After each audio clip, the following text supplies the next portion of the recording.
Merci beaucoup aux hommes de Dieu. Merci, Papa Marc. Merci beaucoup à Papa Mehdi. Merci à la chorale. Merci à tout le monde. Et alors, aujourd'hui, j'ai eu juste une petite pensée à partager avec nous. Comme d'habitude, vous savez, quand les Gaëls passent, il y a toujours quelque chose concernant l'adoration. Et donc, le pasteur m'a chargé de m'entretenir avec vous ces 2 jours. Donc, je serai là aujourd'hui. Donc, juste après avoir euh, parler ou exhorter. Et on va prier un peu plus. Je vais aller rapidement sur Paris parce que là, il y a quelqu'un qui a totalisé 30 ans de mariage et qui a voulu que j'exhorte alors que moi, je n'ai que 10 ans de mariage. Oh, un problème dans la vie. Je lui ai dit, oh, tu as 30 ans de mariage et tu appelles quelqu'un qui a 10 ans de mariage pour venir exhorter dans ton mariage. Pour te dire quoi? Pour te dire courage, continue, ou pour te dire attends, moi j'arrive. Amen. Et on va le faire par la grâce de Dieu. Alors, je suis dans 2 Rois. J'avais déjà donné 2 Rois, chapitre 17, le verset 20 à 30. Et puis nous allons prendre un passage que nous maîtrisons très bien, Jean chapitre 4, le verset 21 à 23. Ah, ça passe pas encore ici, hein? Ça passe toujours là-bas? Pas ici, ok, ça marche.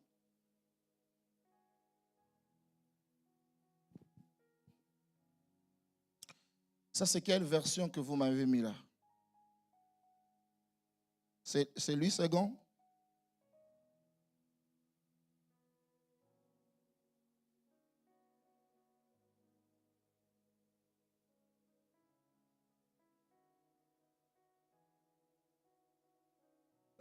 Je crois que c'est pas. Est-ce que c'est lui, second?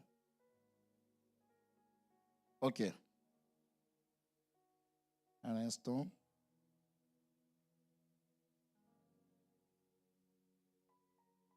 Parce qu'il y a beaucoup de.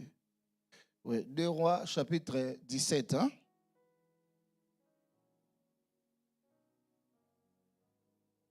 Le verset 20, je vérifie aussi, s'il vous plaît.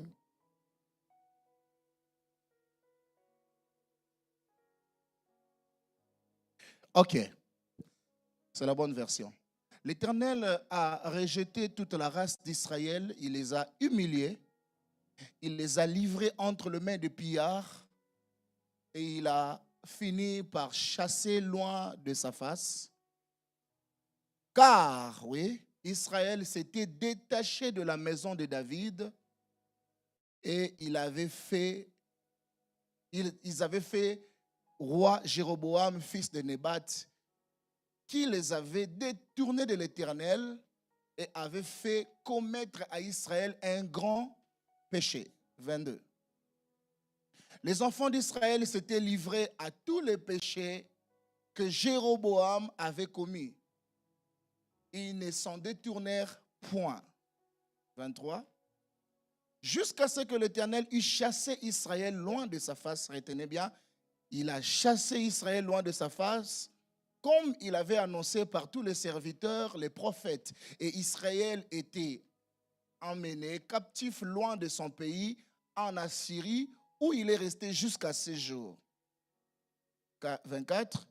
Le roi d'Assyrie fit venir les gens de Babylone, les Kuta, les Ava, les Hamad et les Sepharvaïm, et les a établis dans la ville de Samarie, à la place des enfants d'Israël. Ils prirent possession de Samarie et ils habitèrent dans ces villes. Lorsqu'ils commencèrent à y habiter, ils ne craignaient pas l'Éternel. Et l'Éternel envoya contre eux des lions et qui les tuaient.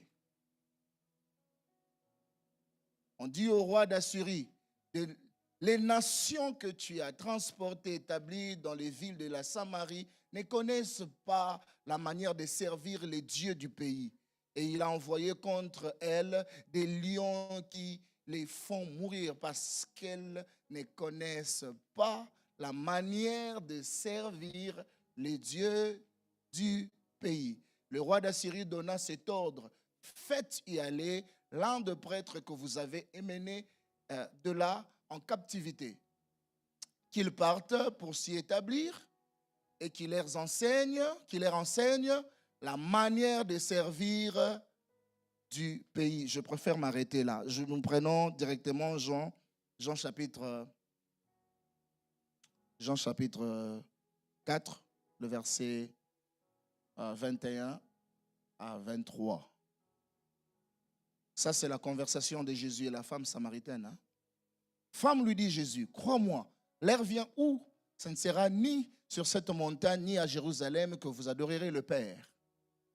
22. Vous adorez ce que vous ne connaissez pas. Nous adorons ce que nous connaissons, car le salut vient des Juifs.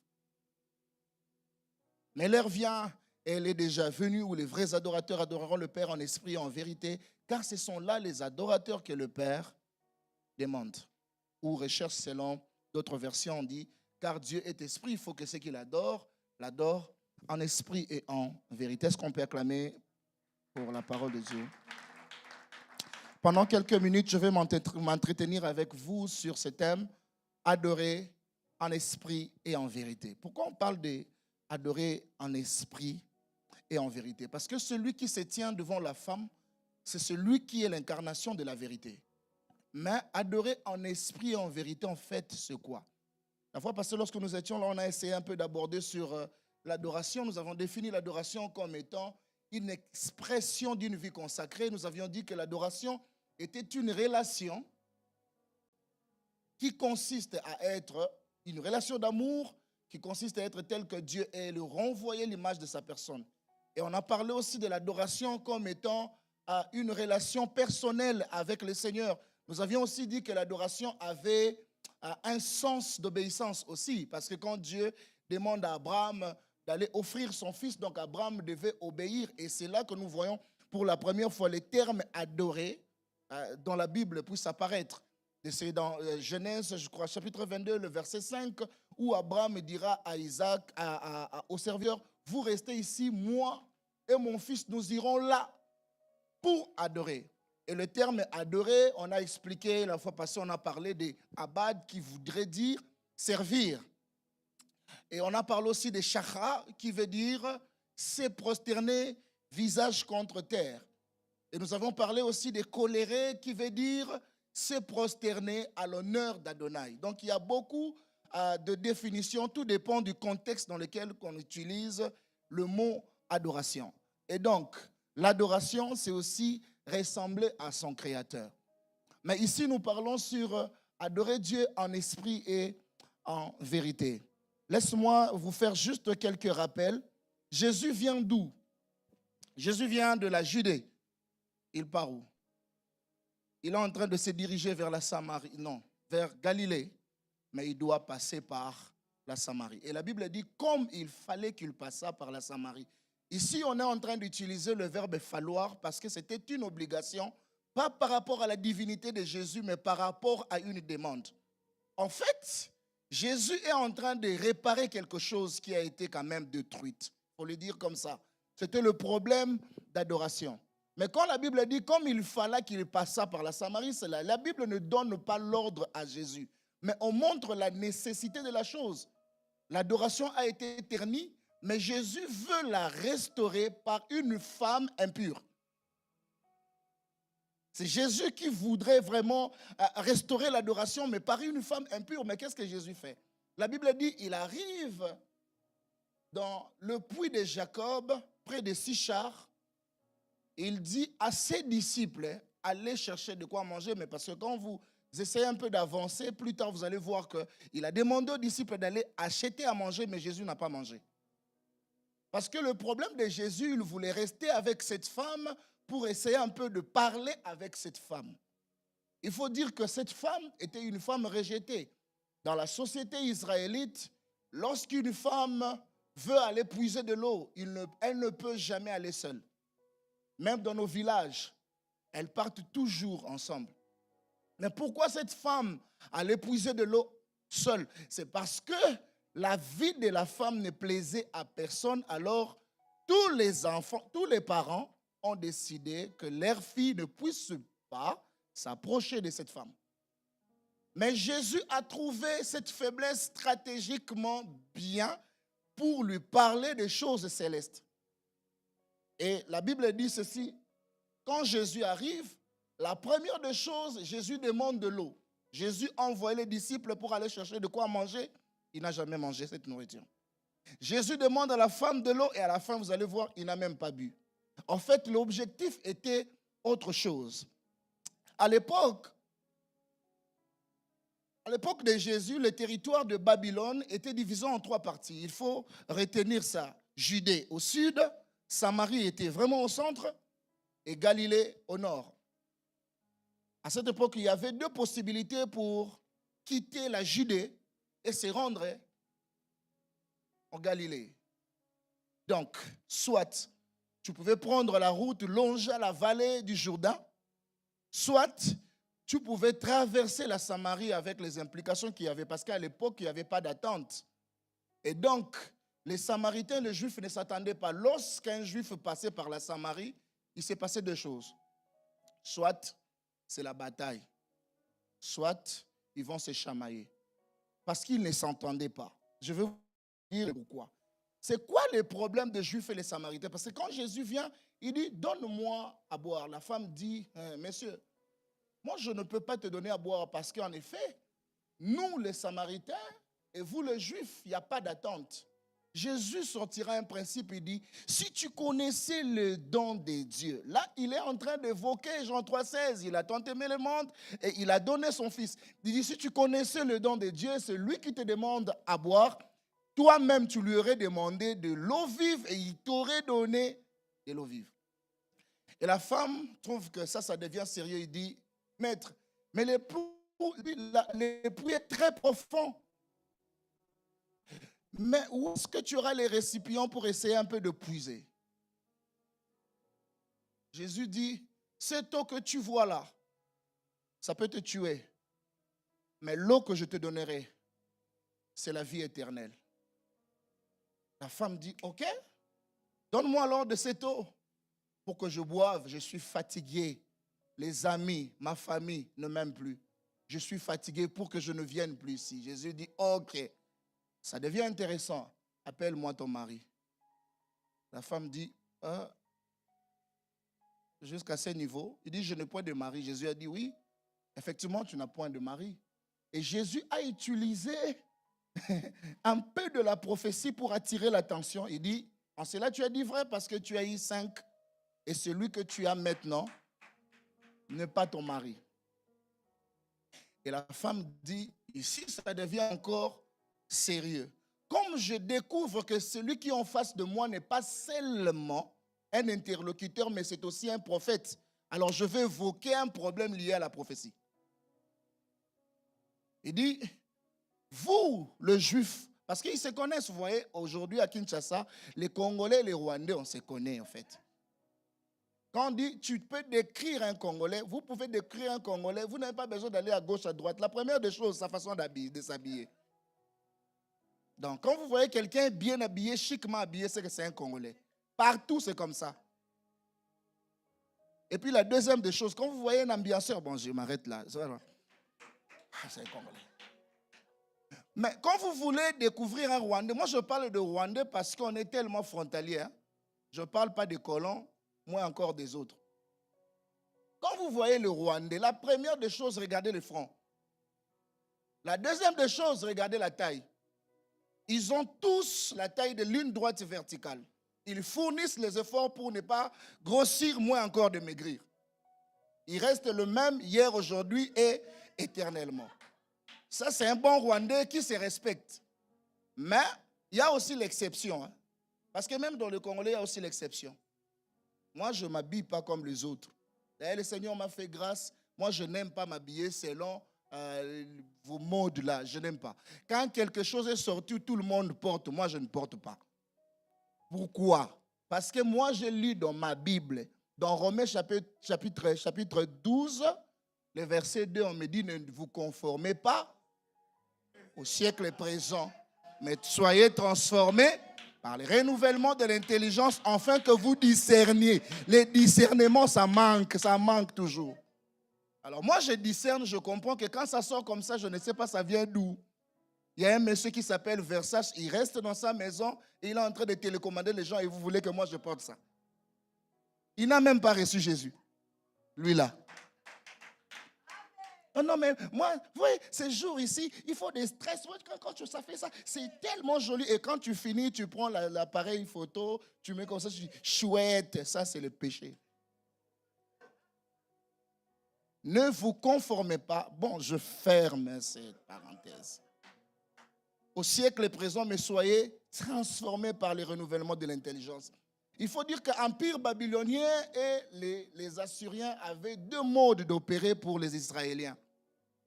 Souvent, quand nous lisons la Bible, nous voyons toujours la déportation. Il n'y avait pas que la déportation, il y avait aussi la transplantation. En fait, la déportation, c'est quoi? C'est que vous venez ici à Alost, vous prenez le peuple d'Alost, vous le déplacez et vous ne remplacez rien. Mais la transplantation, c'est quoi? Vous prenez le peuple d'Alost et vous remplacez par des Français. Ou soit vous le mélangez. C'était le mode de deux modes. Mais qu'est-ce qui s'est passé à ce moment-là? Quand Jésus parle, la femme dit, en effet, les Juifs et les Samaritains ne s'entendent pas. Qu'est-ce qui s'est passé? En 722, il y avait un roi qui est venu, le roi d'Assyrie. Il est venu pour dépeupler. Qu'est-ce qu'il a fait? Quand il est allé chez les Juifs, il a déporté. Mais quand il est allé chez les Samaritains, il a transplanté. En fait, quand vous lisez, même dans le passage, on parle de déportation. Bon, il y a aussi un problème de version. Hein. Normalement, ce n'est pas la déportation. Pourquoi? Parce que la déportation, vous enlevez le peuple et vous ne remplacez pas. Chez les Juifs, on les a déportés. Mais chez les Samaritains, on l'a transplanté. Ça veut dire qu'on a enlevé le peuple nanti, le peuple le plus intelligent, le peuple qui connaissait quand même les travaux, tout ça. Et puis on a remplacé par les 4 peuples que nous venons de voir dans 2 Rois chapitre 17, le verset 23. Et ces 4 peuples s'appelaient les Kuta, les Ava, les Amartes et les Sepharvaïm. Et vous voyez ce peuple qui ne connaissait pas l'Éternel, quand un peuple se déplace, il se déplace aussi avec sa culture. Il se déplace aussi avec sa religion. Ce qui fait que ce peuple n'adorait pas Dieu. Et ce peuple est venu avec leur Dieu. Jusqu'à ce que l'Éternel a commencé à envoyer des lions pour dévorer ce peuple. Et on appelle le roi d'Assyrie pour dire que le peuple là que tu as envoyé là, vous imaginez, lorsqu'un peuple vient ici à Alost se marier avec des filles, ça veut dire vous attendez à quoi? Des enfants, non? Maintenant, lorsque les Juifs ont entendu ça, ils ont dit, ah, là-bas, il se pose un problème. Parce qu'ils se mélangent, ils se marient, alors ils ne sont plus nos frères. C'est là que le problème a commencé. Le deuxième problème, c'est quoi? C'est que quand le peuple est venu jusqu'à ce qu'à l'époque des gens Hircan, parce que c'est lui qui a succédé à Alexandre le Grand, on dit que les Samaritains avaient érigé un endroit pour les cultes. Or, chez les Juifs, tu ne peux pas toucher au domaine du culte. On ne peut pas avoir le culte à Jérusalem et à la Samarie, c'est impossible. Et donc, le premier problème, c'était quoi? C'était la race. Deuxième problème, c'était quoi? C'était le problème du culte. Alors, dans la conversation de Jésus et la femme, on découvre qu'il y a 2 choses. Il y a quelque chose. Je vais vous parler sur quelques vérités sur la conversation de Jésus et la femme samaritaine, après quoi nous allons prier. Il s'est passé quelque chose. Je vous parle de quelques vérités, ça peut être 3, 4, 5, ça dépend de l'heure. La première des choses, c'est que quand Jésus vient devant la femme samaritaine, il demande de l'eau. La femme dit, en réalité, moi je ne peux pas te donner de l'eau parce qu'il y a un problème d'attente. Jésus va évoquer un principe pour dire si tu connaissais les dons de Dieu. Mais après, vous allez voir que dans le verset 21, Jésus dit à la femme, vous adorez. Ça veut dire que Jésus accepte d'abord que les Samaritains adorent. Ouais. Jusque-là, on est d'accord. Ça veut dire que les Juifs adorent, les Samaritains adorent. Mais qu'est-ce que Jésus dit? Il dit, vous adorez ce que vous ne connaissez pas. C'est-à-dire, l'adoration a besoin de la connaissance. Lorsqu'on adore Dieu avec les mots formulés selon sa conception, c'est qu'on est en train d'ériger le temple pour Baal. Écoutez, Dieu qui se révèle à nous, il nous a donné de quelle manière nous devons l'adorer. On ne peut pas créer notre manière à nous de l'adorer. Raison pour laquelle un bon adorateur, c'est d'abord un bon lecteur de la parole. Il y a ici à l'église, jusqu'aujourd'hui, il y a des gens qui prennent la Bible comme un somnifère. Et puis il dit à ses frères, vous savez, moi quand je commence à lire la Bible, moi je dors. Et ils trouvent ça normal. Oh, c'est démoniaque. Parce que comment un livre qui te fait du bien, qui te ressuscite, qui te donne la vie éternelle, ça te fait dormir. Mais devant les films, tu dors jamais. Devant TikTok, tu dors jamais. Il y a des gens, quand ils se mettent à regarder TikTok, ils peuvent faire même 4 heures du temps sans somnoler. Mais quand il faut lire la Bible, il y a un problème. Mon pasteur a toujours l'habitude de me dire, si tu veux tester la spiritualité de quelqu'un, il faut voir quelle place il accorde aux choses de Dieu. Quand on prêche, tu somnoles. Ça veut dire qu'il y a un problème spirituel. Bon, après, ça peut être aussi la fatigue. Parce qu'il y a toujours l'exception. Je n'ai pas dit qu'à partir d'aujourd'hui, toi, tu commences à surveiller ton frère. Et quand il somnole, tu regardes, ça, c'est un problème. Je n'ai pas dit ça. Et encore, quand tu vas dire ça, moi, je ne serai pas là, je serai à Kinshasa. Mais généralement, si vous voyez quelqu'un, pendant les choses de Dieu, il dort, ça veut dire qu'il y a un problème, il ne connaît pas Dieu. Mais la même personne, lorsque le président de la République lui donne les rendez-vous à 9h, il va passer une nuit là-bas. Il va même oublier qu'on dort. La même personne. Mais devant Dieu, non, on est habitué, Zambaza Tata, on est tellement habitué à notre Dieu. Dieu est devenu comme notre grand-père. Quand vous n'avez pas de révélation, quand vous n'avez pas la connaissance de celui que vous adorez, et donc c'est comme ça que vous faites ce que vous faites là. À l'église, vous venez toujours en retard parce que vous ne connaissez pas ce que vous adorez. Quand tu ne viens pas dans des réunions de maman, tu ne connais pas celui que tu adores. Après, quelqu'un va dire, non, il a parlé avec ma Mimi. Depuis que je suis rentré à Kinshasa, c'est aujourd'hui que j'ai vu ma Mimi. Ne me créez pas de problèmes là où il n'y a pas de problème. Quand tu ne viens pas dans les réunions, même à jeunesse, tu viens toujours en retard. Il y a des gens avant de venir au culte, ils viennent comme ça, ils regardent comment vous êtes habillés, ils rentrent à la maison, ils disent, bah, qu'on sentir. Frère, on a besoin de sentir Dieu. Ce que tu mets là, il y a des gens qui l'ont mis devant, avant toi, non? Il y avait même quelqu'un qui s'appelait Ekoumani. Il a porté ça avant toi. Et puis quand tu viens comme ça, tu portes ça, tu dis, aujourd'hui, les cultes c'était chouette et tu as même du mal à te prosterner parce que tes habits coûtent plus cher que la sainteté. Et quand il vient comme ça, lui c'est le bic rouge. Il regarde comment vous adorez et puis il appelle le frère, il me dit à la frère, il dit, votre louange c'était chouette mais je n'ai pas aimé. Est-ce qu'on le fait pour toi? Quand on adore ici, frère, même si tu n'as pas aimé, ce n'est pas ta nourriture. Lorsque le portier dit au patron que ta nourriture est salée, ça veut dire qu'il a goûté.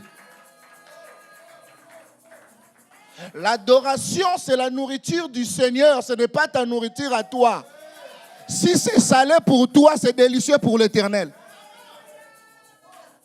Oh non, ouais, aujourd'hui, la prédication était bien, mais les chantres n'ont jamais bien chanté. Quand tu vois quelqu'un qui critique les chantres, c'est qu'il n'a jamais chanté. Et des gens comme ça, quand vous lui remettez le micro, même dans le département de maman, il dit, Bayem Binzembo. Donc là, il y a un problème.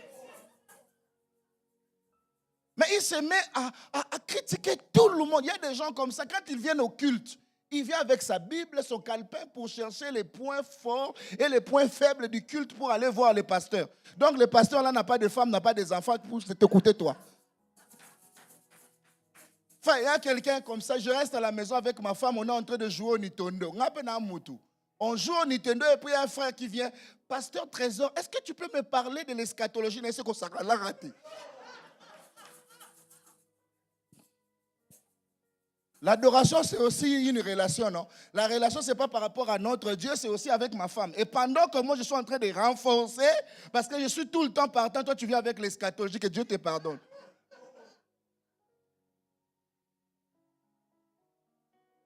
Et quand on lui dit ça, il dit non, mon frère, écoute, je suis fatigué.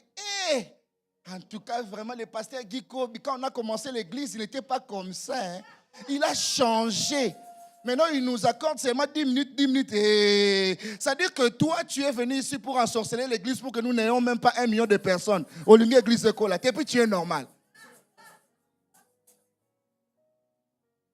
Et puis quelqu'un comme ça, il est sérieux. Et il rentre à la maison, il dit, chérie, tu sais ce qui s'est passé aujourd'hui? Je suis allé voir le pasteur Guy Kobe. Il ne m'a pas reçu. Le pasteur a beaucoup changé. Oui, il a changé. Vous ne voulez pas qu'il change? La seule personne qui ne change pas, il s'appelle hier, aujourd'hui, éternellement, c'est Jésus. Ce n'est pas le pasteur Guy. Il faut avoir la connaissance de qui vous adorez. Sinon, vous allez passer outre la volonté de Dieu. Il y a des gens qui viennent ici juste pour un faux tour. Et le jour où Jésus va revenir, combien de personnes vont aller au ciel? D'ailleurs, toi-même tel que tu es là, tu connais que je n'irai pas au ciel. Il y a des gens, quand il y aura le son de la trompette, ils vont entrer en enfer, main dans la poche. Mon cher Andeni. Bon, moi, j'entre.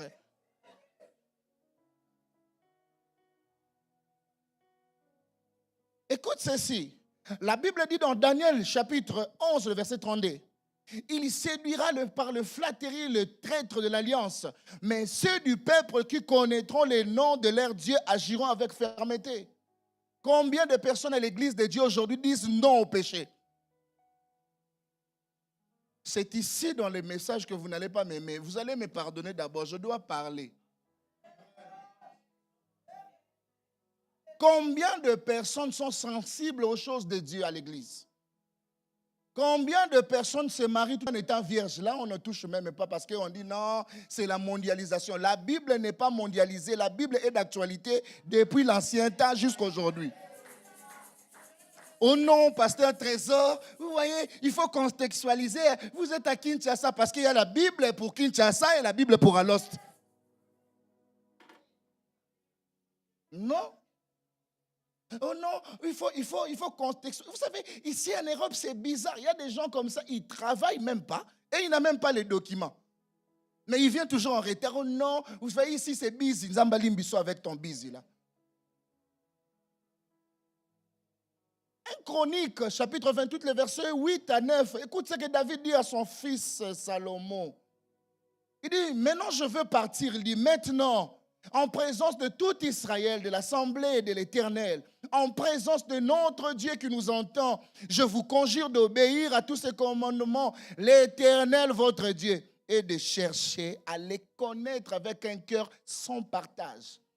Combien de personnes cherchent à connaître Dieu? Quand on te cite les noms de... On te dit, maman, cite-nous 5 noms de démons.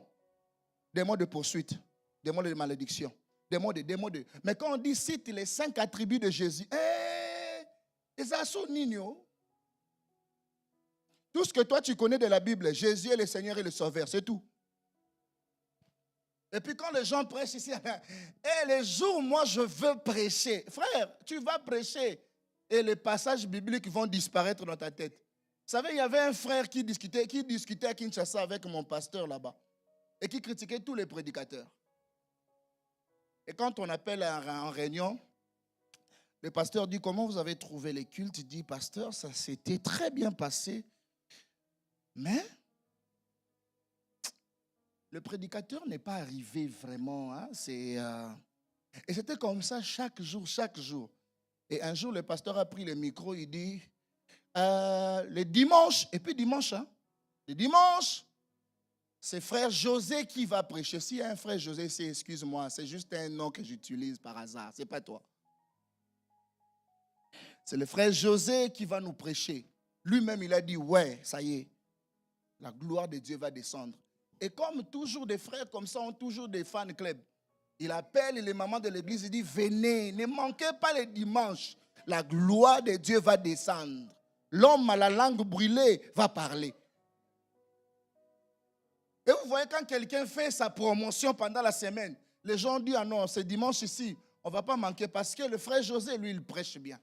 Maintenant, le frère José n'était pas un lecteur de la parole de Dieu.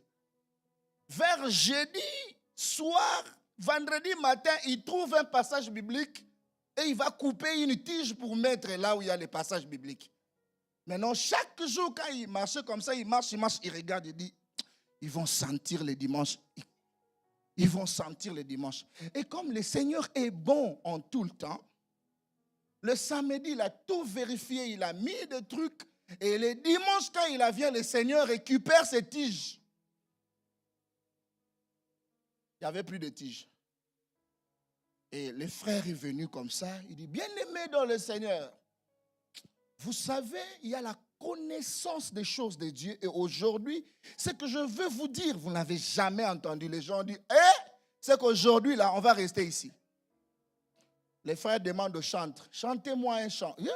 Chantez-moi, on dirait Yendenzambe. Donc, chantez-moi un chant. C'est comme ça que moi, à Kinshasa, il y a quelque chose que je n'aime pas actuellement. Donnez-moi un cantique. On te donne à toi. C'est-à-dire que non, moi, tel que je suis là, je quitte ma femme et les enfants à la maison, je viens adorer Dieu pour te donner un cantique à toi.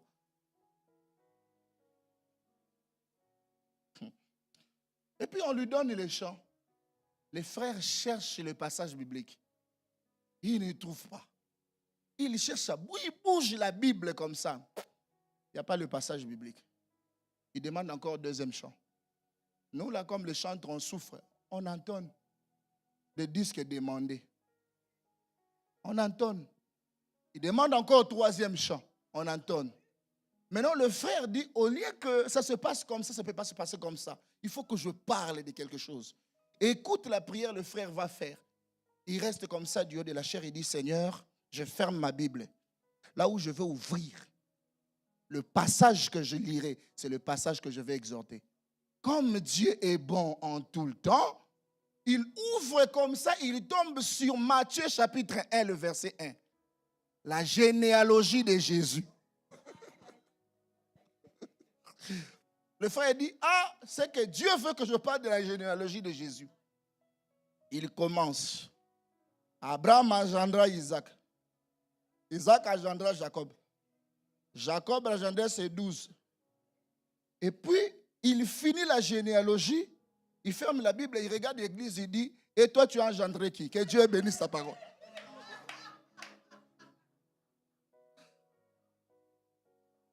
Il prétendait connaître, mais il ne connaissait pas. Et quand le pasteur a pris le micro, il dit, frère, viens. Et il a commencé à pleurer. Il dit, non, frère, ne pleure pas, viens, mon frère, viens. Vous savez, souvent, quand vous avez des prédications, vous êtes là. Mais le jour où on va vous appeler ici, ça va disparaître. Et donc, il faut avoir la connaissance de Dieu.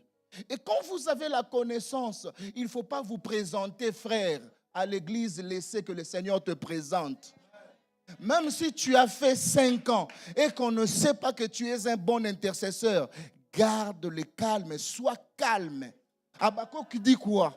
J'étais à mon poste et je veillais pour voir ce que l'Éternel me dira et ce que je répondrai après ma plainte. La parole de Dieu me fit adresser à ces mots.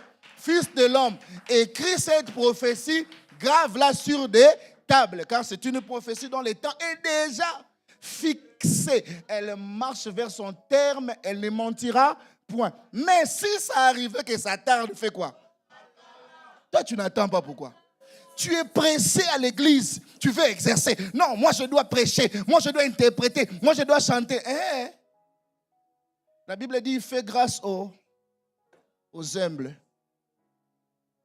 Soyez humble, soyez calme. C'est ça la vie d'un adorateur. Même si on ne t'a pas encore écouté prêcher. Mais le jour où tu vas passer ici, si c'est la volonté de Dieu, on ne t'oubliera jamais. Et le pasteur sera obligé de te mettre.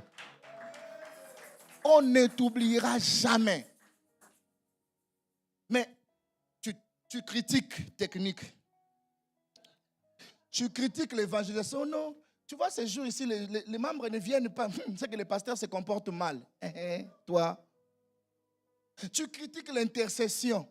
Et puis les gens qui sont à l'intercession, Bandeko, j'avais dit pardonnez-moi. Après ici, je vais rentrer. Les gens qui sont à l'intercession ont un problème. Si parmi eux, par hasard, il y a un petit prophète là-bas, c'est fini pour le pasteur et maman pasteur. Bien aimé, nous allons prier pour l'église, mais j'ai vu quelque chose pour le pasteur qui n'est pas bien. Et il ne dira pas la chose qui n'est pas bien là. Il ne dira pas. Il va vous rester comme ça. Il va vous laisser comme ça. Vous restez. Le pasteur est tombé. Donc, il crée quelque chose et puis il vous laisse comme ça. Et puis après, on dit, frère, est-ce que tu ne peux pas nous expliquer ce que tu as vu concernant pasteur et maman pasteur? Soyez calme, frère. Les choses de Dieu, l'icro, aventurier.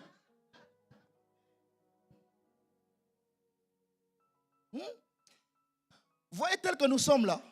Il y a des gens qui ne sont pas évangélistes connus de l'église, mais ils sont évangélistes connus du diable.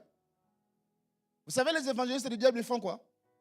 Tout ce qu'on prêche à l'église, tout ce qu'on dit à l'église, ils cherchent toujours les membres. Ils viennent te voir à la maison pour te décourager. C'est un démon. Et si tu es là, tu fais ça, tu dois arrêter. Le Seigneur m'a dit, tu continues à détruire l'église de Dieu. Dieu va te détruire. Même si l'église a des failles, frère, même l'église des synagogues avait des failles.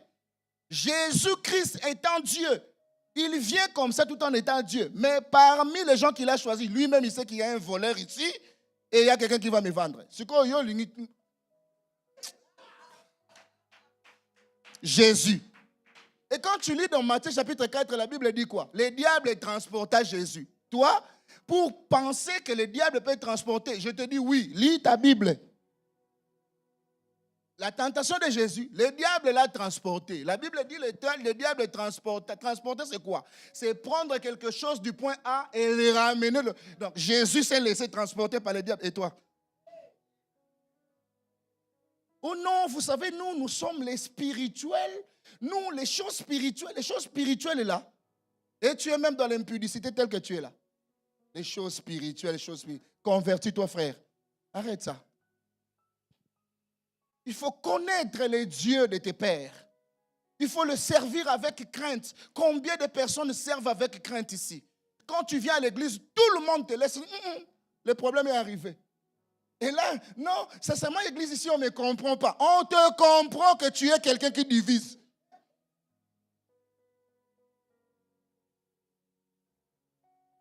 J'avais dit que quand je veux finir, vous n'allez pas me voir. D'ailleurs, je me suis arrangé de quitter avant les cultes.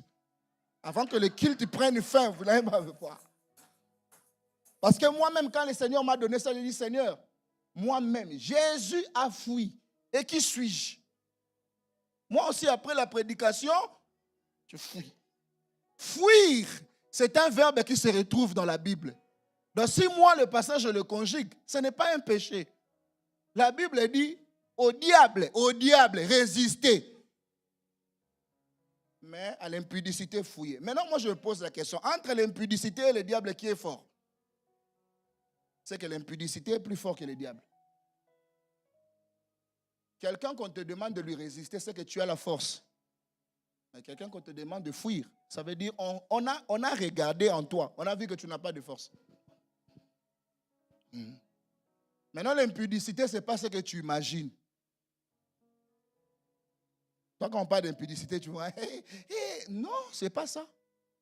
Quand tu vas vers les autres dieux, là, c'est l'impudicité, non? Ici, on te connaît la sœur. Mais toi-même, tu connais, quand tu pars là-bas vers Château Rouge, il y a une maman qui te reçoit sans que nous ne le sachions et qui te donne des choses que tu caches là. À l'église, tu viens, oh mon santo, facteur. C'est de l'impudicité. C'est exactement le pourquoi Dieu a permis aux enfants d'Israël de souffrir entre les mains des Assyriens. Parce que l'adoration, c'est quoi? C'est contre tout ce qui est l'impudicité spirituelle. Là, tu vois, c'est seulement physique, mais spirituel existe, non? Dans ton téléphone, là, il y a quoi? Quand tu mets les codes comme un agent de CIA, tu caches quoi dedans? Surtout les sœurs. Toutes les sœurs, en tout cas en majorité, hein, pas toi. Toutes les sœurs, quand vous regardez en tout cas 99,9, les points là, c'est toi, c'est pas toi, c'est les autres. Les 99 là, nous tous. Ils ont toujours des codes bizarres. Et là maintenant, ils regardent leur téléphone, n'effacez pas, laissez les codes. Calme. Vous cachez quoi dedans? Parce qu'il y a 3 hommes dedans. L'un achète les laits de beauté et les habits. L'autre, il est beau. Toi, tu l'aimes parce qu'il est beau. Avec 0 faute. Mais l'autre, on voit l'avenir. Il étudie encore. C'est de l'impudicité, ma soeur. Oh non, nous sommes en train de prier. Hein. C'est lui que Dieu va me... Tu vois l'impudicité bien... Donc, c'est vraiment, tu es en train de maquiller l'impudicité, quoi. Et puis, tu nous vois des enfants. Oh non, parce que le pasteur avait dit, il faut bien faire le choix. Hein. Le choix, c'est parmi... Hein? Le choix, c'est quand le frère vient, tu l'observes, tu aimes ou tu n'aimes pas, c'est ça le choix. Quand ils sont à 4, frère, ma soeur, c'est l'impudicité. On n'a pas d'autre mot pour ça. Là, tu ne diras pas amen. Regarde comment tu es.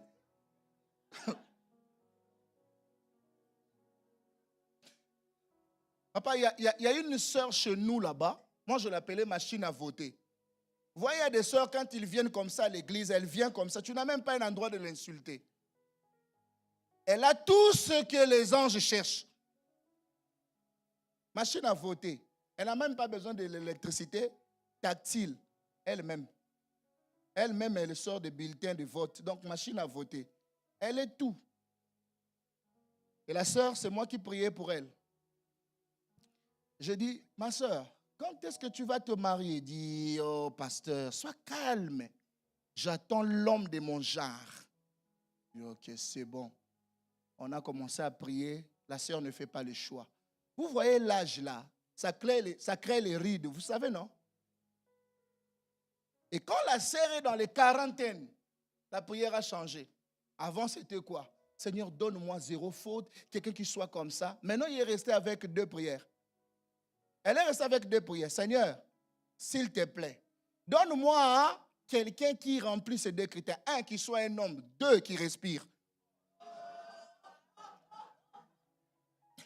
Parce que les autres critères font quoi? Tombent de soi-même.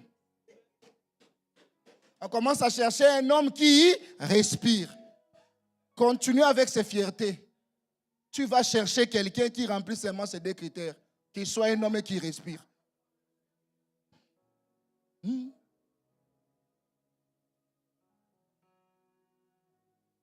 2. Jésus dit ceci. Avant, il dit, vous adorez ce que vous ne connaissez pas. Et donc, souligner que l'adoration a besoin de la connaissance. Deuxièmement, Jésus dit ceci. Car les vrais adorateurs adoreront le Père. Frère, en domaine de l'adoration, nous n'avons pas besoin de la paternité, nous avons besoin de la divinité. Parce que quand on parle de l'adoration, on adore Dieu, non? Mais Jésus ici a dit non, non, non, non, non. Le vrai adorateur n'adore pas Dieu. Dieu est le Dieu de tout le monde, mais il n'est pas le Père de tout le monde. Il dit les vrais adorateurs adoreront le Père. Pourquoi? Parce que quand tu appelles quelqu'un Père, ça veut dire que tu t'identifies en la personne. Et que la personne aussi s'identifie en toi. Écoute, Jésus étant sur la terre, il y a 2 fois seulement, que le Père a déclaré Jésus comme fils. La première fois, c'était où? C'était quand Jésus a accepté le baptême. La Bible dit, une voix se fit entendre, celui-ci est mon fils, écoutez-le. Pour la deuxième fois, quand Jésus a pris Pierre, Jean, Jacques, pour aller à la montagne, la Bible dit, une voix se fit encore entendre, que celui-ci est mon fils. Vous savez pourquoi? Parce que Dieu dans le ciel, il sait que chez les Juifs, c'est le Père qui déclare le Fils et non l'inverse. Alors Dieu s'est aligné. Dieu s'est aligné pour déclarer Jésus. Au lieu que vous cherchiez s'il est mon fils ou pas, attendez, moi-même je vais parler. Celui-ci est mon fils, écoute-le. Est-ce que ton Père céleste te déclare sa fille? Est-ce que quand Dieu te regarde à l'église, il te déclare mon fils? La Bible dit dans le livre de Chroniques, Dieu étend ses regards sur toute la terre pour voir ses dons, le cœur sont entièrement à lui. Et quand il te regarde, comment il te voit? Dans quelle position que tu te trouves ici? Peut-être tu es venu dans cette église pour espionner. Ici, ce n'est pas le centre d'espionnage. C'est la famille chrétienne pour adorer Dieu. Est-ce que Dieu te voit son fils? Vous ne vous posez pas de questions. Comment la Bible dit Dieu a tant aimé le monde, il a donné son fils. Pourquoi il n'a pas donné son enfant? Parce que Ésaïe a répondu qu'un enfant nous est né. Mais un fils, on donne un fils. La prophétie dit quoi? Il sera pour moi un fils et je serai pour lui un père. Et la Bible dit, si le fils honore le père, où est l'honneur qui m'est dû? Est-ce que tu honores le Seigneur? Jusqu'aujourd'hui, à ton âge là, tu te masturbes encore. Et puis tu viens ici. Apôtre Paul lui dit, je veux que les hommes élèvent le main pur. Oh non, moi jusque-là, je n'ai pas encore de fiancé. Tu n'as pas encore de fiancé, mais c'est que tu fais seul, dans la douche. C'est plus pire que celui qui a même le fiancé. Et puis tu es très calme. Quand tu appelles ton fiancé là, vers 0 heure, pourquoi tu fais la vidéo? Tu envoies quoi?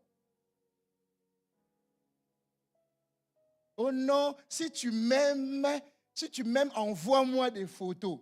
C'est mon chéri, il va m'épouser. Hein? Et puis quand on va te publier, tu viens, papa, prie pour moi. On va te chasser. La plupart des sœurs qu'on a publiées, c'est eux-mêmes des causes. La plupart, je dis bien la plupart, c'est eux-mêmes. Parce que si tu n'as pas envoyé des vidéos là, on n'allait pas te publier.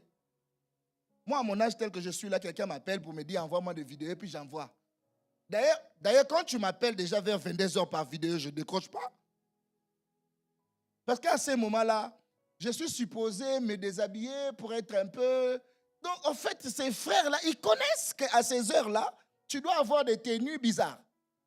Et puis, on t'appelle par vidéo. Non, c'est quand même quelqu'un qui va m'épouser, non? Ça ne va faire rien. Après, quand il va dire, écoutez, je ne sens plus rien, quelque chose. Pasteur, il m'a dit qu'il ne sent plus rien pour lui. Et puis, tu pleures.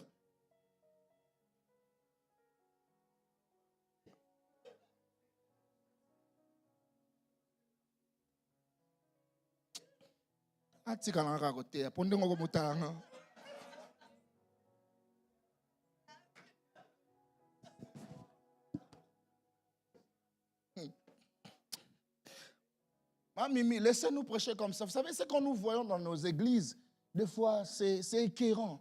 Ça fait très mal. Vous avez des fidèles qui sont propres. Regarde, quand moi je vous regarde comme ça, je peux vous prendre même en vidéo. J'avoue en Kinshasa, on va me dire, en tout cas, les visages qu'on a vus là, j'ai dit, ils vont aller au ciel. Mais quand Dieu te regarde, Dieu te voit comment? Est-ce que Dieu t'appelle ma fille? Est-ce que Dieu t'appelle mon fils? La sainteté, la dernière fois que toi tu as gêné, c'était quand? Et quand c'est les jeunes, directement le docteur a parlé. Le docteur parle que quand on programme les jeunes. Tu ne gênes pas. Oh non, moi ici je respecte personne, je respecte seulement Dieu et le pasteur Kobi. Hein? Parce qu'on t'a dit qu'on respecte seulement le pasteur à l'église. La personne qui est à côté de toi, tu as vu son visage, non? Est-ce que tu as vu son destin?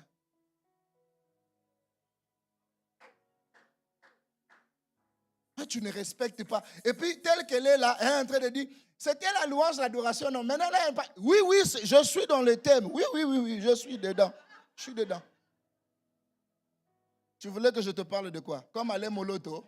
D'une promptitude, tu me fais quitter la solitude, afin que ma façon de t'adorer soit mon habitude, afin que j'atteigne l'altitude. C'est ce que tu voulais. Je n'en ai pas. C'est que moi j'ai. Convertis-toi, frère. Arrête avec le péché. Laisse.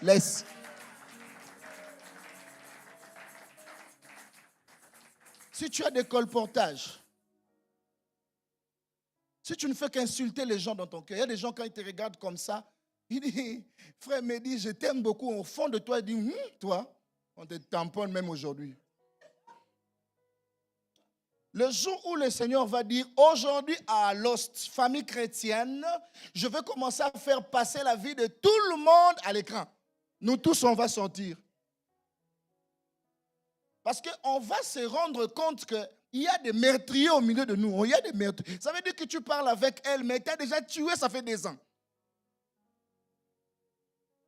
Et quand la prédication touche, elle passe toujours devant, elle cherche toujours un endroit de se prosterner. Et des gens comme ça, curieusement, elles ont la facilité de pleurer. Vous pleurez quoi?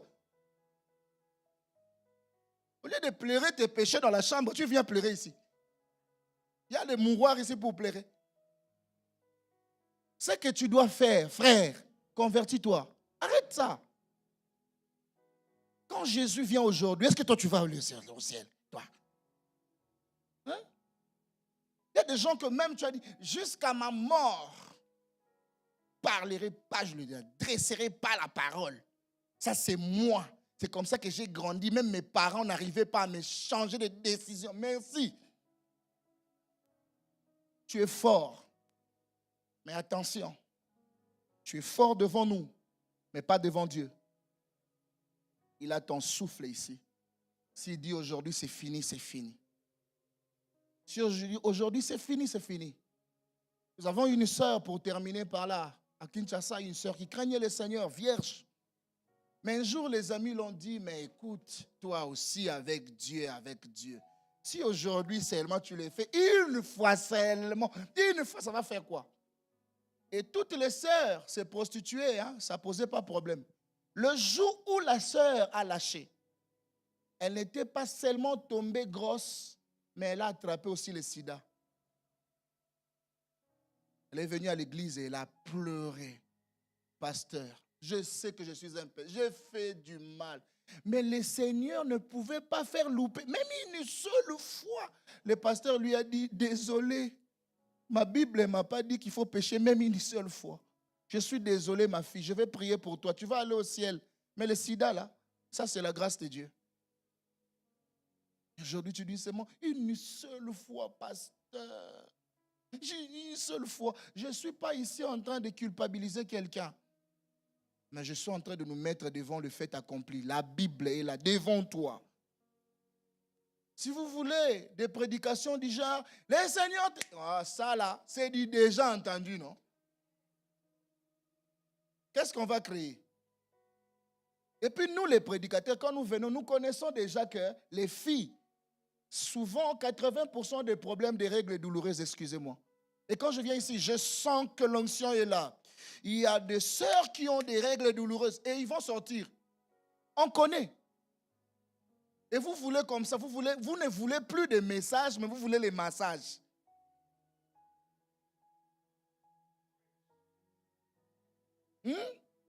Au lieu que vous prêchiez le message, au lieu de vous prêcher le message, vous voulez les massages. Qu'on vous masse, vous voyez, je n'ai pas de massage, s'il vous plaît. Change ta vie. Corrige ta marche avec le Seigneur. Fais du bien à tes prochains. La Bible dit, sans laquelle personne ne verra Dieu. C'est quoi? Non, ce n'est pas seulement sanctification. Et la paix. La sanctification, on ne cherche pas pour les hommes, c'est pour Dieu. Mais la paix, c'est pour les hommes. Vous ne voyez pas qu'il y a le signe de la croix?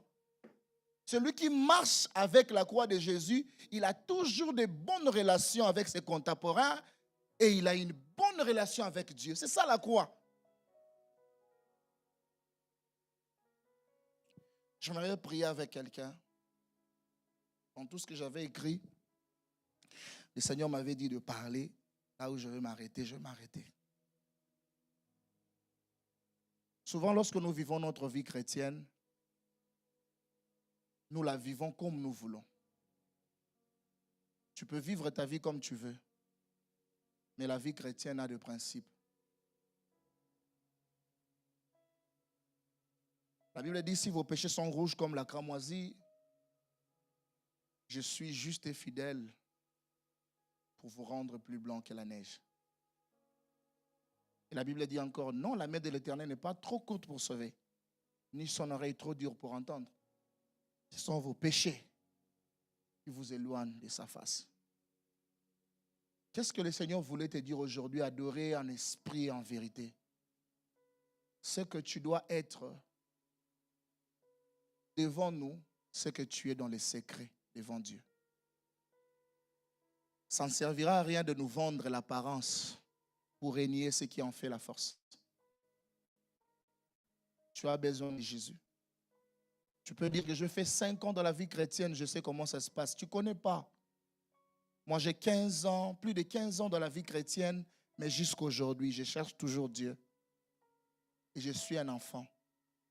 Tu peux être apôtre, ministre de Dieu, évangéliste, intercesseur, mais devant Dieu, tu n'es qu'un enfant. Tu es l'apôtre, le pasteur, le prophète de tes amis, mais tu ne seras jamais le prophète de Dieu. Pour Dieu, tu n'es qu'un enfant. Tu es sa fille. J'aimerais que ce moment, que nous puissions prier le Seigneur et que Dieu nous fasse grâce. Je n'ai pas besoin de demander qui se sent concerné par rapport au message. Je sais ce que le Seigneur m'avait dit et que ça a touché quelqu'un. Je n'ai pas aussi besoin d'appeler quelqu'un passer devant, mais je veux que tu sois toi seul devant Dieu et que tu regardes ton comportement, tu regardes ta façon d'agir et de réagir. Comment tu sers le Seigneur, comment tu marches en secret. Dis au Seigneur, j'ai encore besoin de toi. Qui sait pourquoi le Seigneur a voulu que tu entendes seulement ça? Alors que les gens ne sont pas pleins, mais toi tu es là, c'est parce que Dieu a voulu que ce soit toi. Ne cherche pas que ce message qu'une autre personne l'écoute. Dieu a voulu que ce soit toi. S'il y a un endroit où tu dois réparer avec le Seigneur, répare. Dis-lui, Seigneur, j'ai honte de mon péché, mais aussi, je sais que tu ne rejettes personne. Je viens tel que je suis. Pardonne-moi et agrée-moi. Est-ce que nous pouvons prier? Prie selon que le Seigneur met dans ton cœur de prier. Je n'ai que ça comme sujet de prière. Je n'ai pas 2 sujets de prière.